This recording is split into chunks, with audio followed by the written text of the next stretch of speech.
நேரு சொல்றாருங்க நாடாளுமன்றத்துல, இந்த சின்னஞ்சிறு தீவை பத்தி விவாதிப்பதற்கு நான் தயாராக இல்லை. இந்த சின்னஞ்சிறு தீவுக்காக இவ்வளவு முக்கியத்துவம் கொடுக்க வேண்டிய அவசியம் எங்கிருந்து வருகிறது?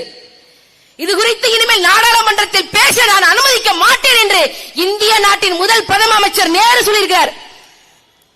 ஆனா அதே நேரத்தில் மேற்கு வங்கத்தை சேர்ந்த பெருபாரி என்கின்ற ஒரு நிலம், அந்த நிலத்தை அப்போது இருந்த பாகிஸ்தானுக்கு தாரை வார்த்து நேரு கொடுக்கிறதுக்கு தயாராகிட்டு இருக்கிறாரு.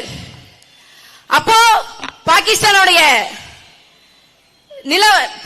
நிலப்பரப்புல பெருபாரி யூனியன் சேரப்போகுது. அப்ப மேற்கு வங்கத்தை சேர்ந்த முதலமைச்சர் பி.சி. ராய் என்ன சொல்றாரு தெரியுமா?